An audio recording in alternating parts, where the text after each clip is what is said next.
Anong klaseng boat yung sabi niyong boat na sinakyan niyo? Yung maliit na puti.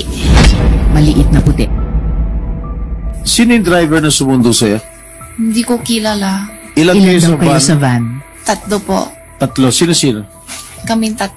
Sino? Sinong tatlo? Si Alice tsaka si Wesley po. Sabay kayo ni Alice lumayas dito sa Pilipinas. Opo. Biyahe niyo ni na Alice para umalis sa Pilipinas na bumiyahe ko kayo mga 5 oras. Dumating ba kayo sa Pangasinan? Hindi po. Alam ko Pangasinan hindi.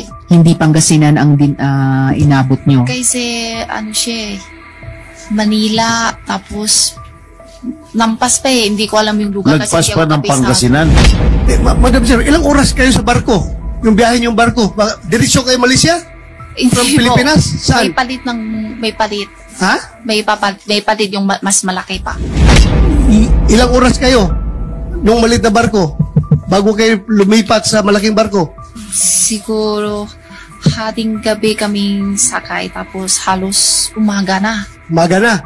Tapos yung malaking barko, Pero hindi pa masyalo kita yung yung malaking barko ano siya? Pasaheroan, cargo ship, o fishing ship? Yung malaking barko? Fishing ship ata, hindi ko alam.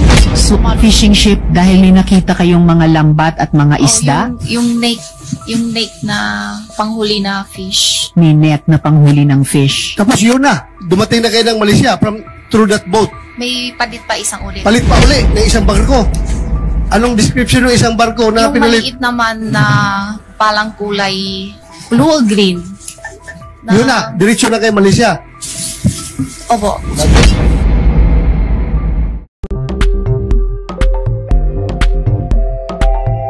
Kina Guo Huaping at Alice Guo. Yes, ma'am. Sa Opo. Dactyloscopy Yes, Your Honor. Division din po ninyo. Yes, Your Honor. Alright, salamat po. At mga huling tanong ko sa ngayon sa Bureau of Immigration, Commissioner, ano na po bang pinakahuling impormasyon nyo tungkol sa whereabouts ni Guo Huaping o Alice Guo?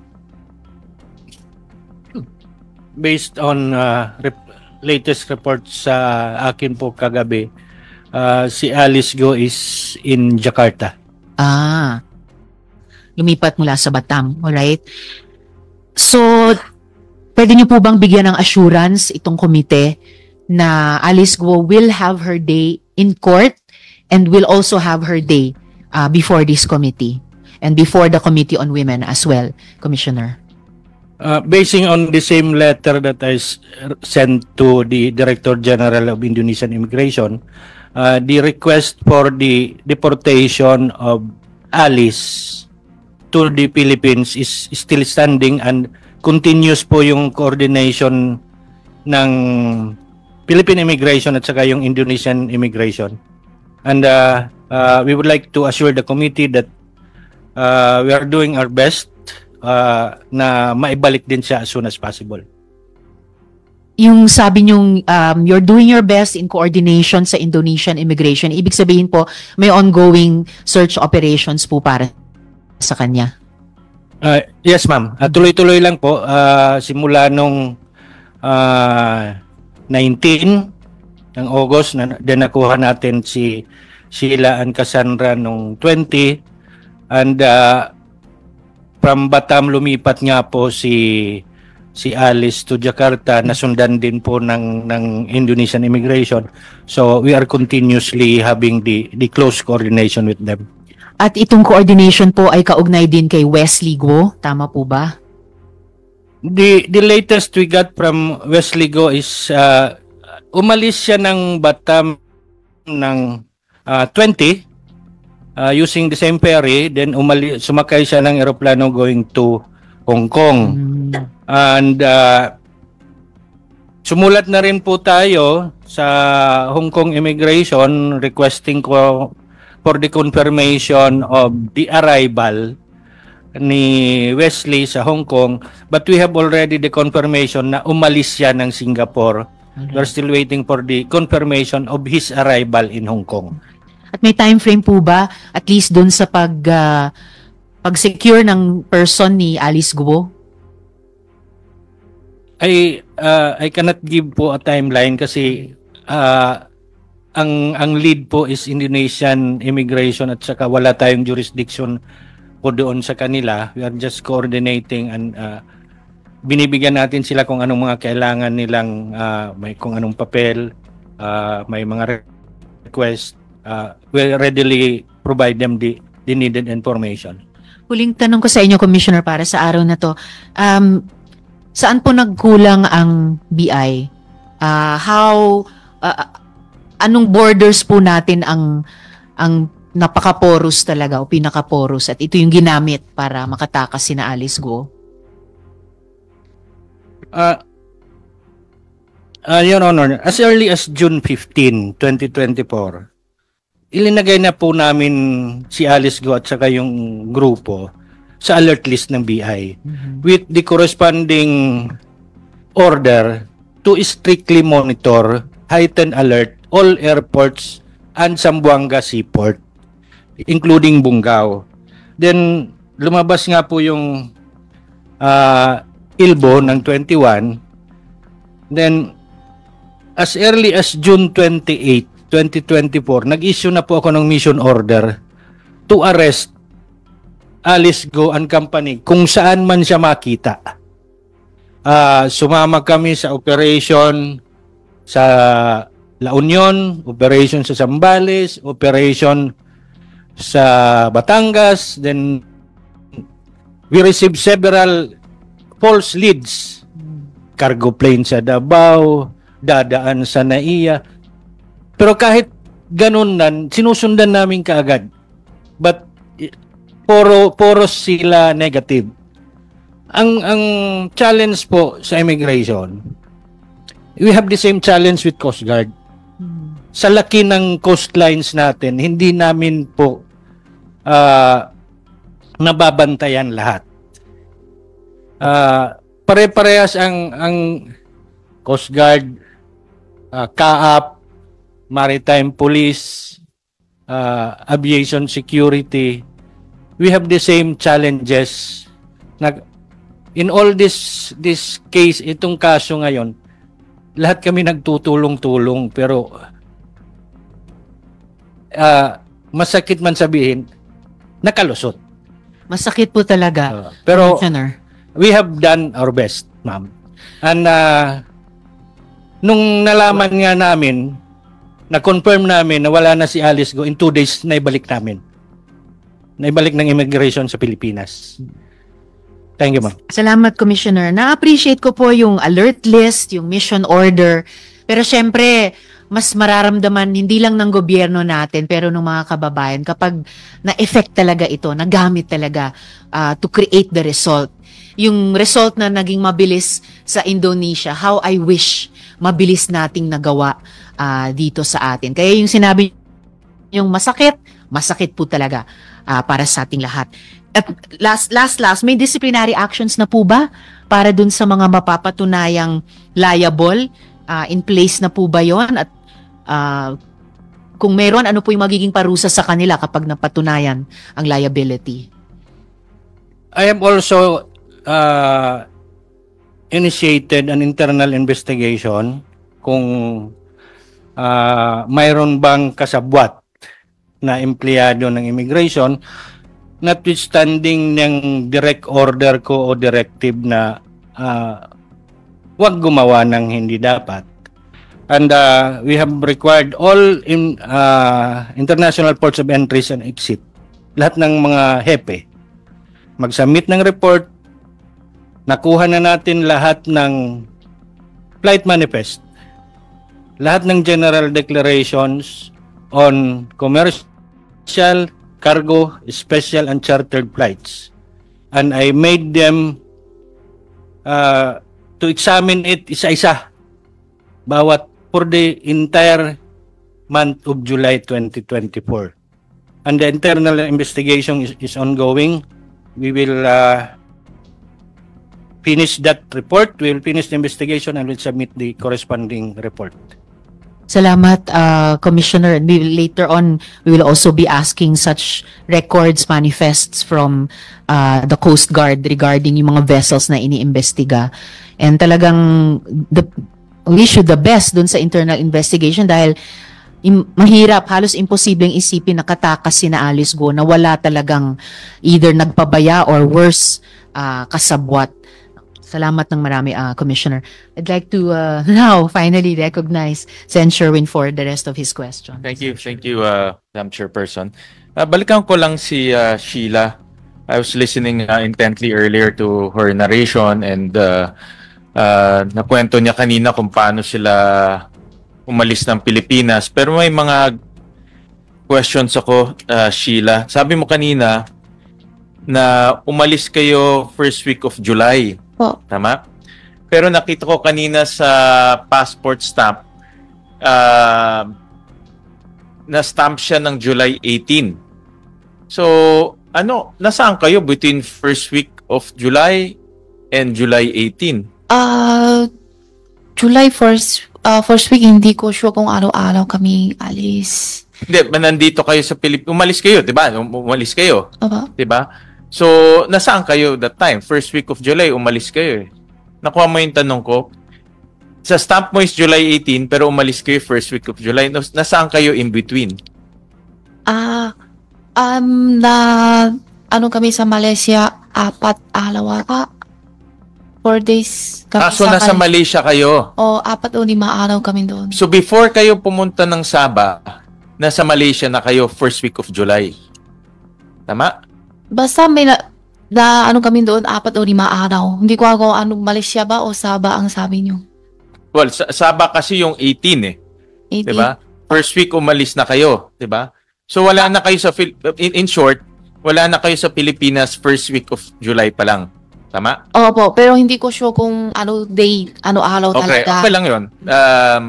And then, nasa Malaysia kayo. Opo. Andun na kayo ilang days. ng ilang days. So, from first week of July to July 18, kasi yun yung timestamp ng passport, nasa Malaysia lang kayo. Opo. Sino kausap nyo sa Malaysia? Sino ang sumundo sa inyo nung pagdating nyo sa Malaysia? Yung isang babae po. Ay, isang babae. Okay. And then, alam mo ba kung anong pangalan niya? Hindi po. Ito ba yung sinabi mo kanina nag-English? Opo. Okay. And then, from I would assume, from somewhere in Malaysia, pumunta kayo ng Sabah. Tama? Hindi ko alam kung tama ang lugar. Kabasa alam ko Malaysia. Pero hindi ko alam kung yung Sabah, saan yan. Okay. Kasi iniano namin yung time frame parang magulo eh, no? Magulo din po ako. Oh, parang magulo kasi yung timestamp mo is July 18. Nasa pwede palabas Comsec yung passport kanina na may timestamp. Pero sigurado ka umalis ka ng first week of July. So Opo. Inaano Basta namin July. basta first week of July, correct? And then umalis ka ng KL July 21 papuntang Singapore. Saan po yung KL? Kuala Lumpur sa Malaysia. Sa Malaysia po. Oo. So from tama ba yung time? July 21? July 21. Pumunta kayo ng Alam Singapore? ko na Singapore, opo. So po, tama yun. Pumunta kayo ng 21 sa Singapore. Okay, pumunta kayo ng Singapore. Sino naman ang sumundo sa inyo sa Singapore? Ano lang po, si Cassie. Si Cassie ang sumundo sa inyo sa Singapore. Yung kausap nyo sa Malaysia na babae, sumunod siya doon? Hindi. Hanggang airport lang. Hanggang airport lang siya. And then si Cassie na ang kasama nyo all the way to Indonesia. Opo. Ito, July 18, entered Sabah. Tama ba? No? Madam Church, or 19. 19, entered Sabah. 19? Oo. Sorry, hindi ko din kumatandaan. Tama, pero umalis kayo ng Pilipinas is July, first week of July. Opo. Okay. And then, kanina narinig ko na galing ka ng Bamban, pumunta ka ng port, and then from port, sumakay kayo maliit na bangka, tama? And then nag-transfer kayo ng malaking bangka, malaking boat, and then from malaking boat, Maliit. Maliit ulit. Gaano kahaba yung biyahe ng malaking boat? Pag hindi ako nakakamali, siguro mga 3-4 days. 3-4 days? 3 o 4 days, opo. 3-4 days ang biyahe ng malaking... Oo, pag hindi ako nakakamali. Basta araw. O araw, opo. Hindi For hours, days. Days siya talaga. Okay. And then, pagdating nyo sa Sipadan, or yung kanina... Ipatan, saan po? ano yung sinabi? Simpen na? Siyempre na, Opo, yun, dating doon. nag-transfer ulit kayo ng maliit na Opo. na boat. Along itong ruta na ito, ang kasama mo lang 3? Tatlo, tapos may kasama pa kami. Sino yung mga kasama nyo? Yung tao doon na hindi ko kilala. So kasama mo si Alice, Opo. kasama mo si Wesley, Opo. as may isa pa kayong Opo. kasama. Opo. Yung kasama nyo ba, Filipino or foreigner? Siguro foreigner kasi hindi naman siya English eh. Hindi masabi kung ano mansa ng tao. Ito ba yung babae na nag-i-English? Yung babae English. Hindi, ito yung kasama nyo sa boat? Ito, Oo. Sa sa papunta sa airport. So kasama nyo rin siya sa boat? Siya ata ang bahala lahat. Siya ang bahala lahat. Okay. Okay. Sige. Tatalo naman ako sa iyong... Sabi nyo kanina, narinig ko nung tinanong ni Senator Risa na si Guo Jiangjong hindi nyo biological father. Hindi po yung tunay nanay. Hindi Tatay, opo. hindi mo tunay na Opo. tatay yun. Sino ang tunay na tatay mo? Pwede po hindi ako sasagutin. May kaso po kay sagot, di ba? Okay. Pero hindi yan ang tunay na tatay mo. Hindi po. Okay. Narinig ko rin si Lin Wenyi, hindi mo rin tunay na nanay. Hindi po. Okay. So si Alice, hindi mo siya tunay na kapatid. Hindi po, pag ganyan. Hindi kayo related. Hindi. I mean, hindi kayo tunay na magkapatid. Opo. Oh, hindi kayo biological na Opo, magkapatid. Okay. Okay. And then, gusto ko itanong, anong nakita ko kasi na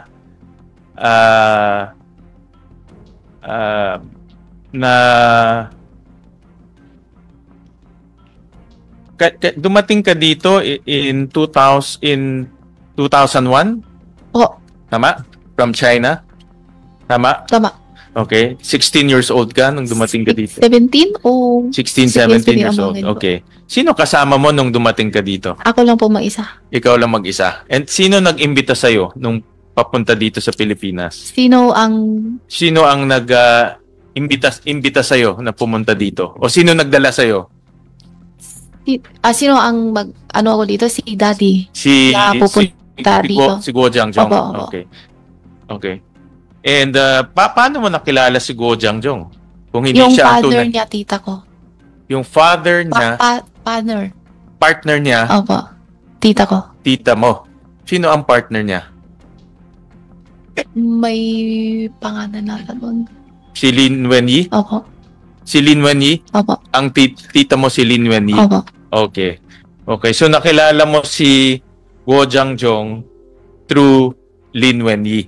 At ang sabi kanina, narinig ko rin, ang sabi, inibita ka pumunta dito para magtrabaho sa negosyo nila. Opo. Tutulungan no ko. Tutulang. Anong sinabi niya? Ano ang trabaho na gagawin mo? Embroidery po. Embroidery. Anong exactly na trabaho? Anong exactly na gagawin mong trabaho sa kanila? Ikaw ba magpapatakbo ng makina? Ikaw ba anong Malunong ko. Malunong ko lahat. Okay. At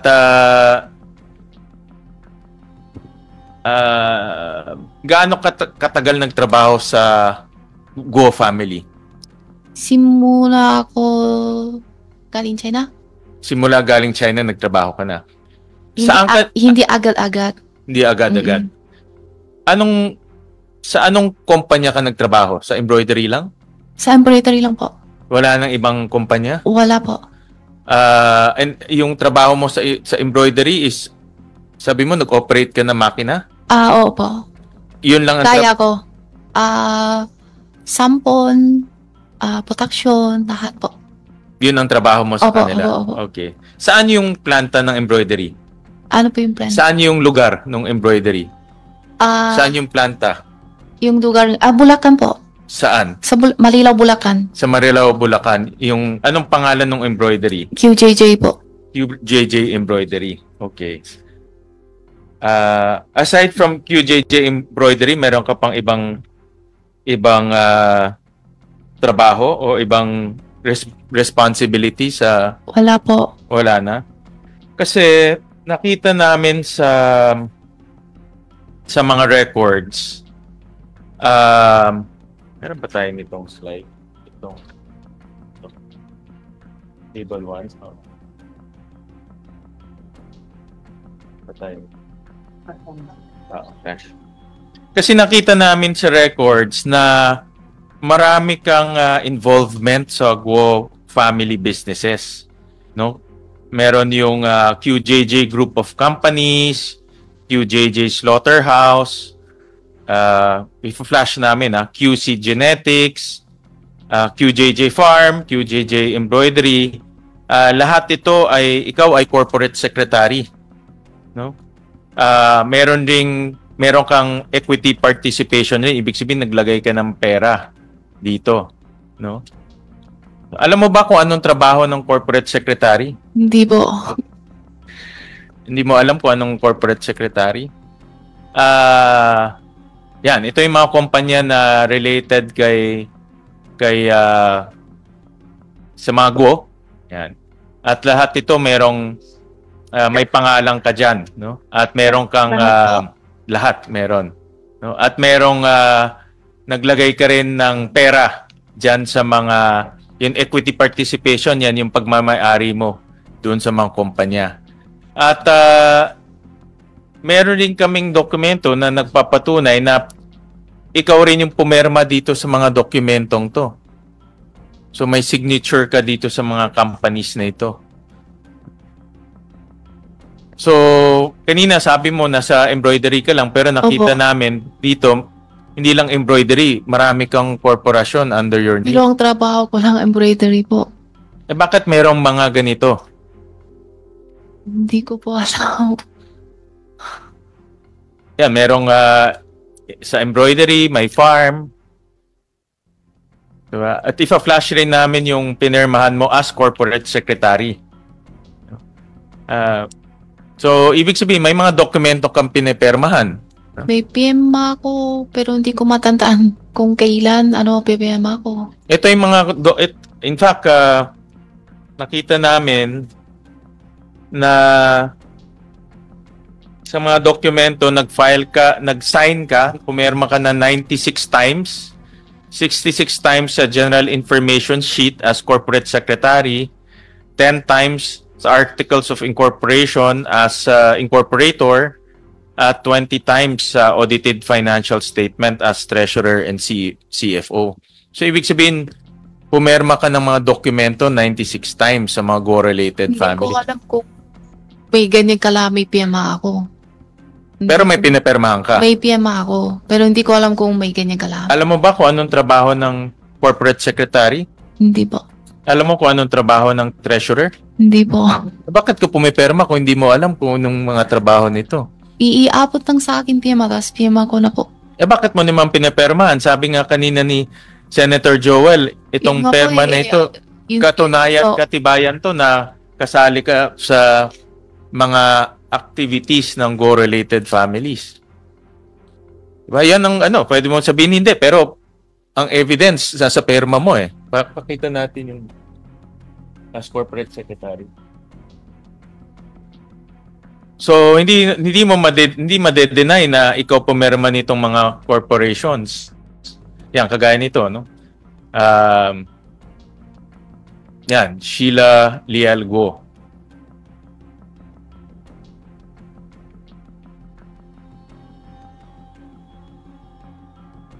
Yan, mga perma mo yan. Ito ba yung mga pinirmahan mo? Opo.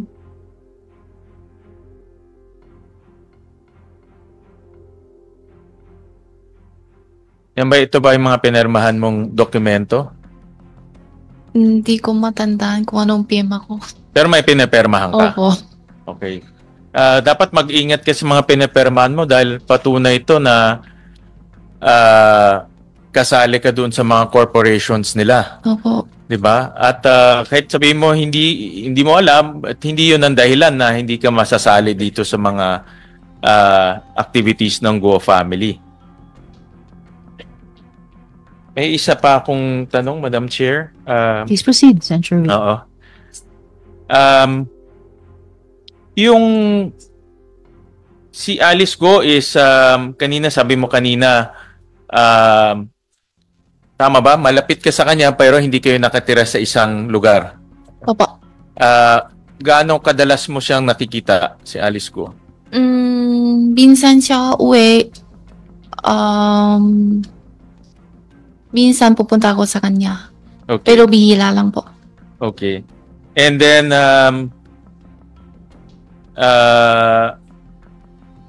paano si Alice Guo? Ano ang papel ni Alice Guo doon sa Pogo Hub sa Bamban? Ano po yun? Alam mo may Pogo, 'di ba, sa Bamban? Alam mo ba 'yon? Alam ko. Alam mo, ano ang kanyang papel doon? Anong Hindi kanyang ko alam. Ang alam ko lang may ano doon. Pero hindi ko alam kung Pogo ba yun o ano yun. Hindi ko alam. Hindi mo alam. Pero alam mo kay Alice Guo yun. Ay, hindi ko alam. Hindi mo rin alam. Mm-mm. Sino pa sa mga kapamilya mo ang involved sa Pogo? Ulit? Sino mga sa kapamilya mo ang involved sa Pogo? Si Guo Jiangjong, your father, involved ba siya sa Pogo? Hindi po. Hindi siya involved sa Pogo? Wala naman siya tungkol dyan. Wala siyang alam sa Pogo. Si Alice Guo, Wala rin po. hindi siya involved o hindi mo alam? Hindi ko alam. Hindi mo alam kung involved siya. Okay. Si Cassandra Ong, kanina narinig ko nung tinanong ni Senator Risa, kailan nakilala mo lang siya sa Malaysia? Opo. Hindi mo siya dito nakilala sa Pilipinas? Hindi. Pangalan na ang narinig ko sa Pilipinas. Okay. Paano mo narinig? Anong narinig mo tungkol sa kanya? Kay Wesley po. Anong sabi ni Wesley? Mukhang girlfriend niya ata. Mukhang girlfriend? Mukhang girlfriend o girlfriend niya? Okay lang yun. Hindi naman illegal ang girlfriend. Girlfriend niya. Okay. So, inamin ni Wesley sa'yo na girlfriend niya si Cassie. Cassie. Pero hindi pa ako nakita. Okay. Anong involvement ni Wesley sa Pogo sa Porac? Hindi ko alam. Nasabi niya ba sa'yo? Hindi po. Si Wesley ba involved sa Pogo? Hindi kaming kwento kung sa trabaho, ganyan, wala. Kaya hindi ko alam. Kwento lang niya love life niya. Oo. No? Diba? Kwento niya sa'yo yung diba si Cassandra. So, okay. Matagal na ba sila? Alam mo ba? Hindi. Hindi ko alam. Okay. Pero meron din kaming nakita, ito provided to ng that's why sinasabi nga ni Teresa, importante magsabi ng totoo dahil una-una naka-oath ka. Nasabi mo kanina na si Cassandra na-meet mo lang sa Malaysia, tama? Pero meron kaming nakuhang flight details nung February 11, 2024. Sheila Guo, Alice Guo, Wesley Guo, Catherine Cassandra Lee, Ong at Warren Wu magkasama sa flight. So, hindi first time ko nagkakilala sa Malaysia. Saan po? Pumunta kayo ng Taipei. Yun po. Yun kasi, yun kita ko siya pero hindi kaming kakilala. Pero Pangalan ko lang yung alam.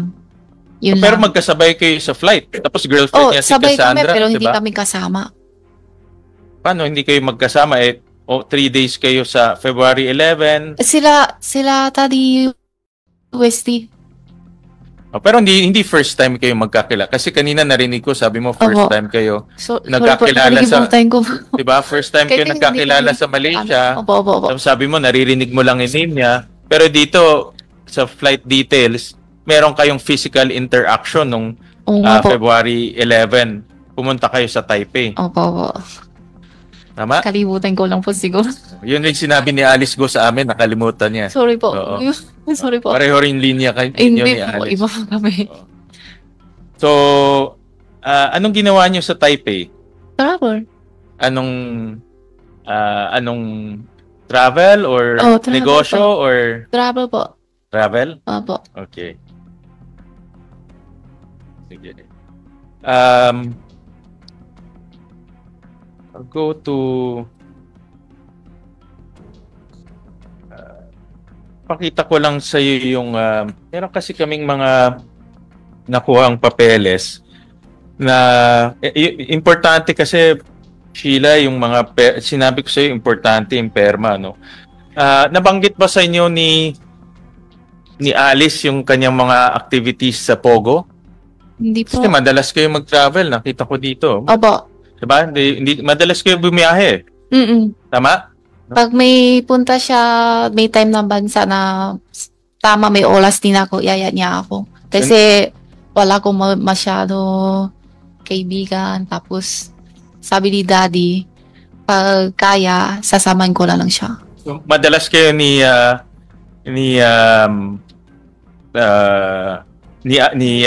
Alice go Ilang magbiyahe. beses lang din po. Okay. Pero bumabiyahe kayo? Opo. Oo. May nakwento ba siya sa'yo about Pogo? Kanyang Wala mga po activities sa Pogo? Wala po. Okay. How about yung ibang mga family members mo, may nakwento about Pogo? Wala po. Wala sila na. Wala. Ano lang, mga design, shipment, mga trabaho. About negosyo? Nakwento niya ba about negosyo? About the embroidery business? Embroidery business na Nakwento niya? baboy, gano'n lang po. Tsaka yung farm business niya. Opo. Okay. Ano yung mga nakwento niya tungkol sa embroidery? Wala, kung marami gawa, kung tuloy-tuloy ba yung production, Malakas ba ang negosyo ng embroidery? tama lang po. Ha? Tama lang. Tama, anong ibig sabihin tama lang? Kumikita ba? Oo naman. Oo. Kumikita siya? Opo. Malaki ba ang kita? In a year? Okay lang. Kita? On the average, in a year, anong kita? Hindi ko po alam yung ang kita kasi ang alam ko lang yan sa production. Hawak ko lang yan sa production. Pero ikaw ang treasurer. Sa NCFO, sabi nga ni Senator Risa, Hindi ko alam eh. ikaw ang treasurer and CFO. Papakita namin mga pinirmahan mong treasurer and CFO. So, pumirma ka rin as treasurer, pumirma ka rin as CFO. Paki-flash nga. So, hindi ka lang nagtatrabaho sa production. You're the corporate secretary, you're the chief financial officer and treasurer. Ayan, no? Ay, mga perma mo.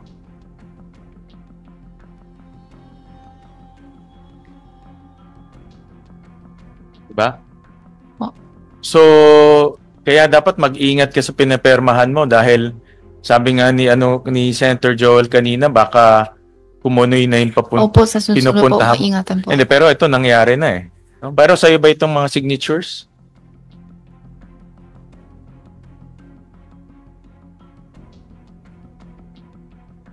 Opo. Sa'yo yan lahat? So, alam mo, tanong ko, kumikita ba yung embroidery business or Alam ko meron, pero hindi ko alam kung ano kalami, ano kalaki o ano, hindi ko po alam. yung farm business, kumikita ba? Yun na, hindi ko alam. Pero ikaw rin ang CFO eh. Ikaw rin ang CFO. Wala ko alam sa Ikaw ang mga- Chief Financial Officer and Treasurer sa farm at ikaw ang Chief Financial Officer and Treasurer sa embroidery. Dalawang negosyo. So, ikaw pumipirma nito eh. So, nakikita mo lahat ng transaction ng corporation. Di ba? Hindi po. So, pag binibigay sa'yo, perma ka lang ng perma? Opo. Parang nung sinabi sa'yo na aalis na tayo, paalabas ng Pilipinas, sumakay ka lang ng barko? Opo. Ganun, ganun lang, wala kang opinion, Kasi siya mas maalo siya sa akin. Kaya sumusunod na ako talaga. Sanay na po ako. Oh, but yan ang statement mo, pero sa dokumento iba. Pakilabas nga yung farm. It's a farm. Oh, this is the embroidery, tapos meron rin sa farm. Itong dalaw, kasi nung natandaan ko, one of our hearings, Madam Chair, sinabi ni Guo Huaping or ni Alice Guo na ang pinaka-negosyo nila is farming and embroidery. Po. So yun ang pinaka-negosyo nila. Pero nakita namin doon sa financial statements, hindi kumikita yung farming, hindi rin konti lang yung kinikita ng farm, hindi kumikita yung embroidery. No? Yan. So ito rin yung sa farm, pakilabas nga. Yan. Signature mo ba ito?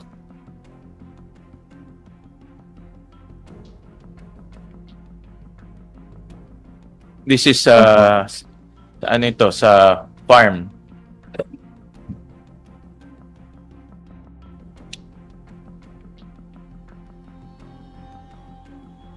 Sa iba ito? Opo. So, okay. Kaya ko natanong yan dahil itong dalawang korporasyon, pinag-aaralan namin mabuti. At nakita namin na kahit nalugi siya, ang laki ng perang pumapasok dito sa mga korporasyon na ito. At itong perang pumapasok na ito, ang aking hinala, ginagamit to sa Pogo, sa Bamban. No?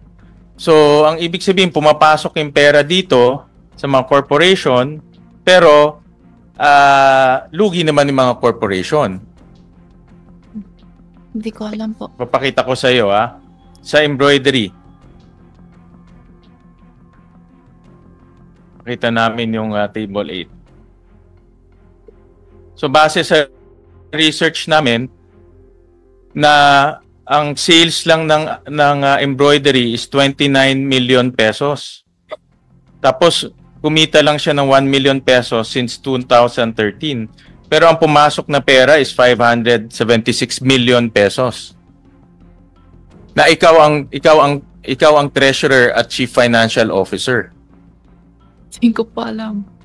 Yun na nga, dahil ikaw yung pumerma nito, dapat alam mo yung mga pinapermahan mo.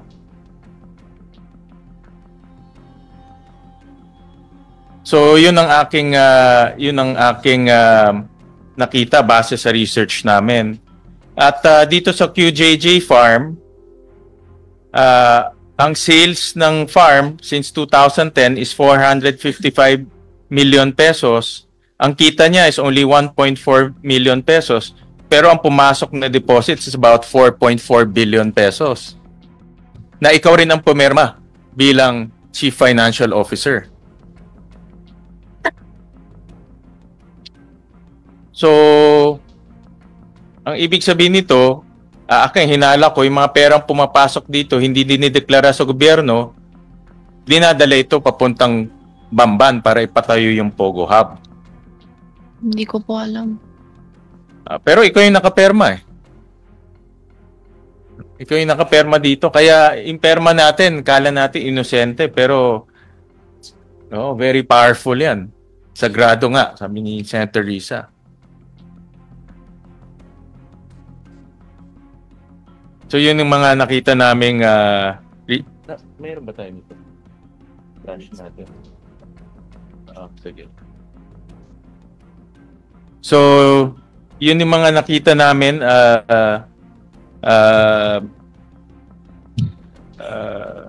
Sheila, dahil nga yung pangalan mo nasa maraming papeles, 10 corporations yung pangalan mo. Kaya hindi natin pwedeng tanggalin na sentro ka sa mga activities ng Go Family. At nakita nga namin dahil nga matagal na namin inaalam kung paano napondohan ni Pogo Hub sa Banban. Ngayon parang klaro na, Madam Chair, na ginagamit itong mga Go-related family businesses, ipasok yung pera at dalhin sa Bamban. Dahil hindi ma-justify sa benta nila eh. No, hindi ma-justify na 455 million ang benta ng farm from 2010 pero ang pumasok 4.4 billion pesos. So, how do you justify that, no?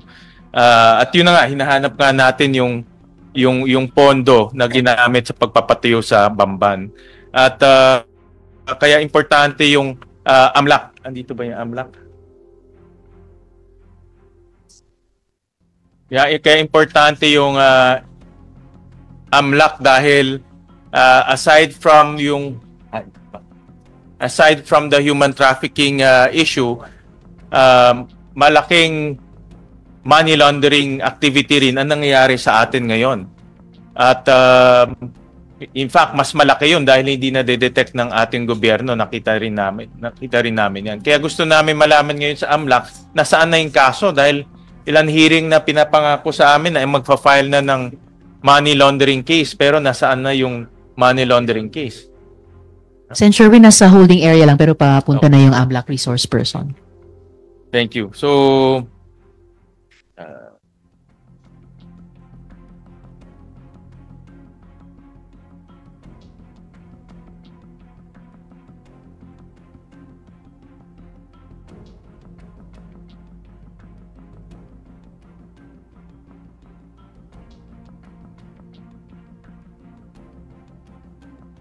yun na muna, Madam Chair. Okay.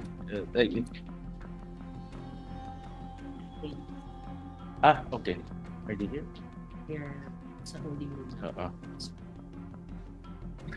But while waiting for AMLAC, tanong ko lang kay Commissioner Tansinco. Commissioner, I was also listening earlier. Nasabi nyo kanina na nalaman nyo na ito as early as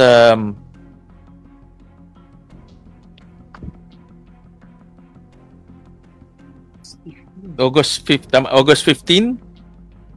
Tama po ba? Yes, Your Honor. Oo.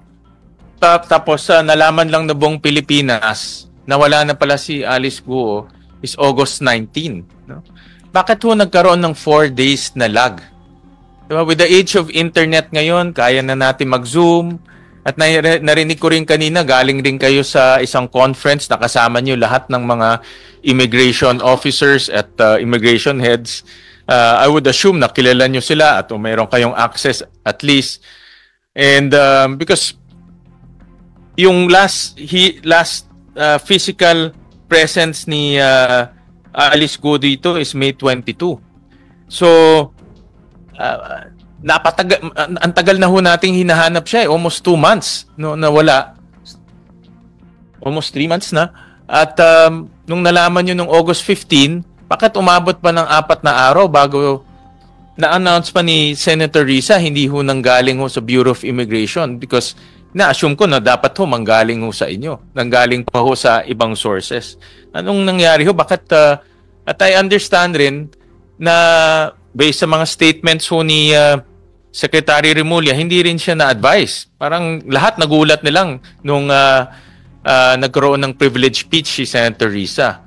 So, bakit ho na-delay ng almost 5 days? We learned, we received the information, Your Honor, from PNP 15, and 15 was the last day of the conference that I attended to, and I nagbiyahe po ako from Nha Trang, Vietnam to Manila on the 16th. Umalis po ako doon 3 o'clock in the morning, nakarating ako ng Pilipinas ng about 7 o'clock ng gabi. So I was in flight, 2 sakay po ng eroplano. Then 17, 18, Saturday, Sunday, nakikipag-coordinate na po yung mga intelligence agents natin, pati po ako sa lahat ng mga magko-contacts natin.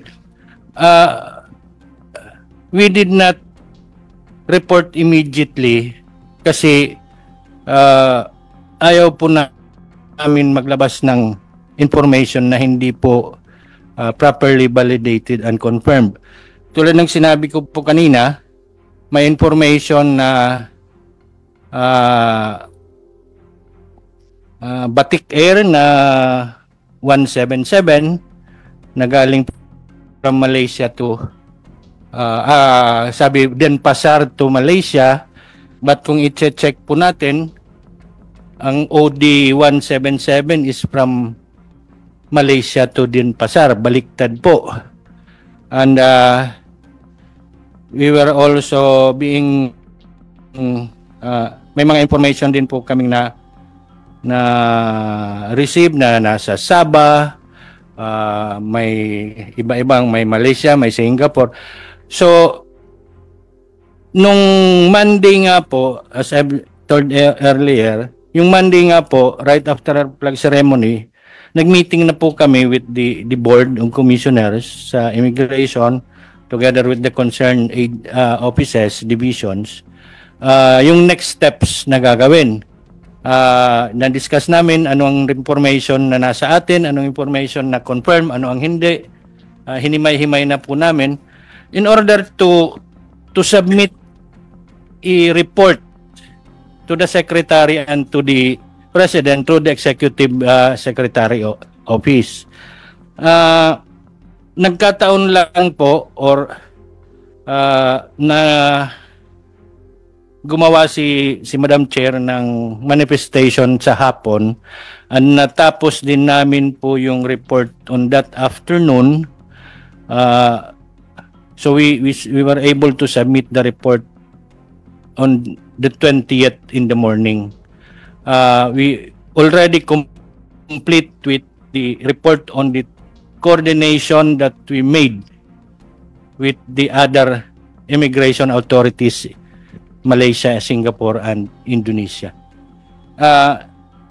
In hindsight, Your Honor, kung we did not immediately report, siguro may counting pagkukulang on our part, but naisip namin not to report on an incomplete information or information that not yet validated or confirmed. Yun lang po ang dahilan. We never had an intention to hold information, and we did not withheld information, Your Honor. Punto ko kasi, Commissioner, si Senator Risa with her own network and connection, na-validate niya on her own yung information. But ang Bureau of Immigration na mas malawak yung network took time to validate. And everyone was caught surprised, with this information. Ang punto ko lang naman, we should do things much faster and much more efficient. Kaysa nabubulaga tayo, I would assume yung statement ni Pangulo na heads will roll is also a knee-jerk reaction or a reaction to his own surprise na wala na pala, no? Kaya ganyan yung kanyang statement. Even si Secretary Remulla, ganyan yung kanyang statement because lahat were caught off guard. No? So ang punto ko lang naman is, nasa ganito tayong punto, we should do things much more efficiently. No? It should not take 4 days before information is validated and informed to the public, because importante rin na malaman ng publiko ito. In fact, ang kakampi natin dito, publiko No, I understand that some of the tips and the pictures came from the public themselves. No? Kaya mabilis na nakapasok dito sa atin yung information. Yun naman ang aking punto, na hindi na dapat umabot pa ng almost 4 days, 4-5 days bago nalaman ng buong bansa. We understand, Your Honor, and we assure the committee that we are doing our best na maging mabilis. But just a additional information, Your Honor, in fact, the good NBI director will confirm this, that we were trying to confirm the entry in Malaysia because there was information na yung present po na yung sa immigration, there was information received by NBI na medyo doubtful po yung authenticity, so we have to revalidate and reconfirm this information. Thank you. Let's leave it at that for now, Commissioner. And to AMLAC, we're getting impatient with the case kasi every hearing nilang sinasabi sa amin na magfa-file na ng case. Nasaan na tayo, Attorney Adrian, pagdating sa money laundering case, because it's obvious na yung money laundering, there's money laundering involved in this Pogo Hub in Bamban. At pangalawa, if the permission of the chairperson, yung sa Porac ba na Pogo Hub, naumpisahan na ba yung investigasyon ng AMLAC? Dahil I would assume parehong-pareho yung mga makikita natin doon in relation to money laundering. Deputy Director Arpon, and to the point please kasi magsisession na po kami ng 3:00. Magandang hapon po, sir. With regard to the Zone U1 case, sir, we have already filed a petition for freeze. And at present, Your Honors, we have frozen in peso equivalent a total of 251 million plus. This includes For Zone U1. for Zone U1, sir. Oo. There were also assets that were frozen, real properties, amounting to 464 million plus, almost 465 million. For motor vehicles, 76 million. And we have also forfeited, subject to forfeiture, real properties and monies, Your Honors. For the Pora case, Your Honors, the investigation is still ongoing. And we are still gathering information, sirs. And ma'am. But when do we also see a filing of a freeze order, money laundering cases? Kailan natin makikita yun sa Porac? The investigation report is expected to be submitted within the week, sir. Okay. In fact, there was an investigation report submitted for the civil forfeiture, and it's just undergoing polishing. Okay. And then for balik ako sa Bamban, there are other entities doon, di ba? Yung Baofulan, Yes, sir. as well as yung Hongsheng. Ano na nangyari doon sa dalawang corporation na yun? Those entities are part of the bank inquiry freeze order. The accounts of those entities have been frozen. The freeze order is the first step, no? The second step is the money laundering, the actual money laundering case, tama? Yes, sir. Kailan ifa-file yung actual money laundering case? Actually, for the civil forfeiture, we have already filed. For the criminal case for money laundering, it's we are in coordination with different law enforcement agencies, and we are expecting to file the first batch of money laundering case, hopefully within the week, sir. Okay. Okay, that's good to hear. At least tumatakbo na yan. And will that trigger to those who will be part of the case, will that trigger a whole departure order? Once filed in court, it would be up to the Department of Justice, Your Honor, to make that motion, sir.